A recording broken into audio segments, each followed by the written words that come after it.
Hi friends, இன்னைக்கு நான் என்ன ரெசிபி பண்ண போறேன்னா அரிசி உப்புமா தான் பண்ணுறேன். அரிசி உப்புமா எல்லாருக்கும் தெரிஞ்ச ரெசிபி தான் நினைக்காதீங்க. ஆனால் நான் என்னோட ஸ்டைலில் கொஞ்சம் யூனிக்காக பண்ணுறேன். டிஃப்ரெண்ட்டாக ட்ரை பண்ணியிருக்கேன். நீங்களும் இந்த ரெசிபியை பார்த்துட்டு எப்படி இருக்குன்னு பண்ணி பார்த்துட்டு எனக்கு கமெண்ட்ஸில் சொல்லுங்கள். என்னோட ரெசிபிஸ் பிடிச்சிருந்தா சப்ஸ்கிரைப் பண்ணுங்கள், லைக் பண்ணுங்கள், ஷேர் பண்ணுங்கள். தேங்க்யூ. முதல்ல ஒரு அரை கப் துவரம்பருப்பு, இது வந்து ஒரு 50 கிராம் இருக்கும்.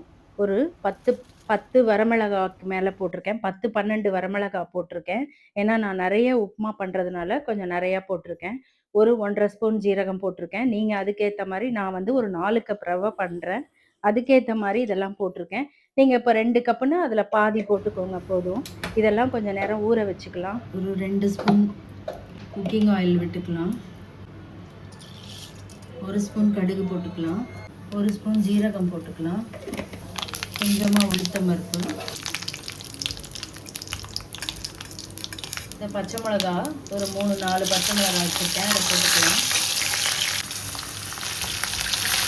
ஒரு 2 பெரிய வெங்காயம் பொடியாக கட் பண்ணி வச்சுருக்கேன், அதையும் போட்டுக்கலாம்.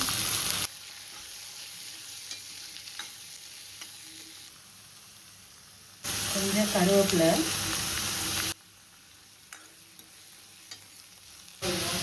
இதுக்கு தேவையான அளவு உப்பு போட்டுக்கலாம். 2 தக்காளி வச்சுருக்கேன், அதையும் கட் பண்ணி பொடியாக போட்டுக்கலாம்.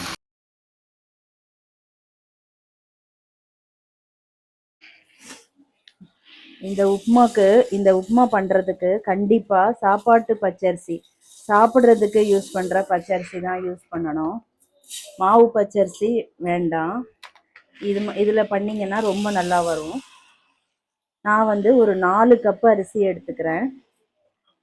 மிக்சியில் ட்ரையாக நம்ம ஒரு 4-5 தடவை குருணையாக, லேசாக குருணையாக ஆகிற வரைக்கும், பெரிய குருணையாக ஆகிற வரைக்கும் நம்ம இதை சுற்றிக்கணும். எனக்கு 4 டம்ளர் 4 கப்பு ரவை வேணும். நான் அதனால் ஒரு 4.5 கப்பு அரிசி போட்டு இதை ரவையாக்கி வச்சுக்கிறேன், காமிக்கிறேன் உங்களுக்கு. அரிசி உப்புமா பண்ணுறதுக்கு தேங்காய் எண்ணெயில் பண்ணுறேன். தேங்காய் எண்ணெய் ஒரு 3 ஸ்பூன் 4 ஸ்பூன் விட்டுக்கலாம். ஐட்டமே பெருங்காயம். ஃபஸ்ட்டு பெருங்காயம் போட்டுக்கலாம். இதுக்கு ஒரு 2 ஸ்பூன் கடுகு, இதுக்கு ஒரே 1 ஸ்பூன் சுகர் போட்டுக்கலாம். கடுகு உளுத்த பருப்பு ரெண்டும் 1 டேபிள் ஸ்பூன் அளவு எடுத்து வச்சுருக்கேன், அதையும் போட்டுக்கலாம்.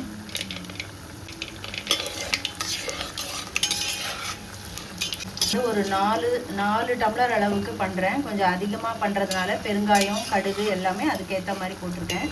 மொத்தம் நொய் வந்து 4 டம்ளர் எடுத்துக்கிறேன், அதுக்கேற்ற மாதிரி எல்லாம் போட்டிருக்கேன். நீங்கள் எவ்வளோ எடுத்துக்கிறீங்களோ அதுக்கேற்ற மாதிரி இதெல்லாம் போட்டுக்கோங்க. இப்போது இந்த அளவு கருவேப்பிலை போட்டுக்கோங்க. இப்போது 4 டம்ளர் ரவைக்கு ஒரு 10 டம்ளர் தண்ணி விட்டுக்கணும். 4க்கு நம்ம சாதாரணமாக ரைஸுக்கு 8 டம்ளர் விடுவோம் இல்லையா. இப்போ வந்து நான் இதில் ஒரு 10 டம்ளர் தண்ணி வந்து கொதிக்க வச்சுருக்கேன். 10 டம்ளர் தண்ணி விட்டுக்கலாம். உப்புமாவுக்கு தேவையான அளவு உப்பு போட்டுக்கலாம்.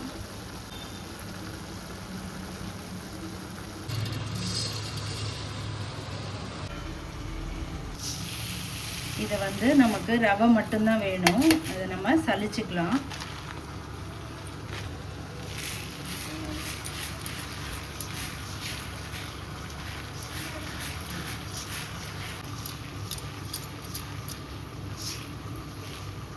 நான் வந்து 4 கப்புக்கு இந்த ரவையை, இது வந்து கொஞ்சம் பெரிய ரவையாக மாவும் கலந்துருக்கு, இதை எடுத்தாச்சு. பேலன்ஸு ரவை இங்கே பாருங்கள், அரிசி ரவை. இதை அப்படியே நம்ம உப்புமாக்கு யூஸ் பண்ணிக்கலாம். ஒரு தடவை வாஷ் பண்ணிட்டு தான் யூஸ் பண்ண போகிறோம், அதனால் வாஷ் பண்ணாமல் போட போகிறதில்ல, அதனால் இது கரெக்டாக இருக்கும். உப்புமாக்கு அரை மூடி தேங்காய் வச்சுருக்கேன், அரை மூடி தேங்காய் கிரேட் பண்ணிக்கலாம். நம்ம அந்த மிளகா ஊற வச்சோம் இல்லையா, அதை போட்டு கிரேட் பண்ணிக்கலாம்.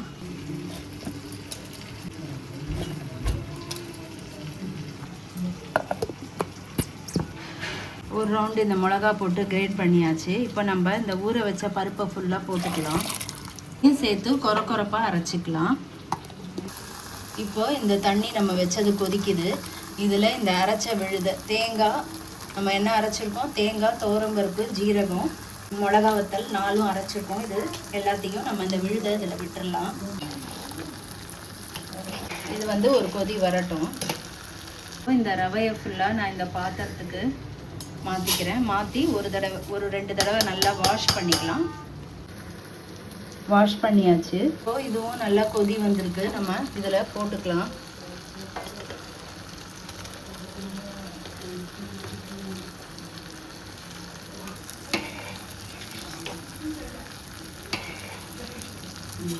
இதுக்கு ஒரு 1/2 ஸ்பூன் மஞ்சள் பொடி போட்டுக்கிறேன். வதங்கிருக்கு.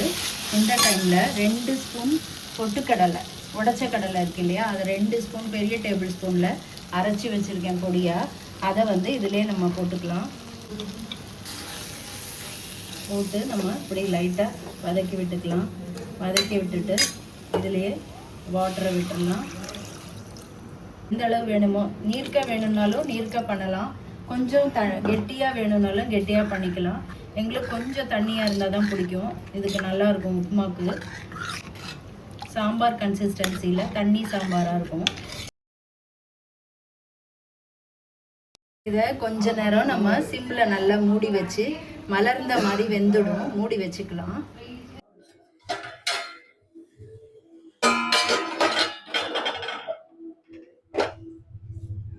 இந்த மாதிரி நீங்கள் ஒரு தடவை அரிசி உப்புமா பண்ணி பாருங்கள். ரொம்ப சூப்பராக இருக்கும். இதை என்னன்னா அடிகனமான பாத்திரத்தில், சப்போஸ் உங்களுக்கு இந்த மாதிரி அடிகனமான பாத்திரம் இல்லை அப்படின்னா குக்கரில் வச்சுக்கலாம். இதே அளவு தண்ணி விட்டு குக்கரில் 2 விசில் வச்சா போதும். சூப்பராக வெந்துடும்.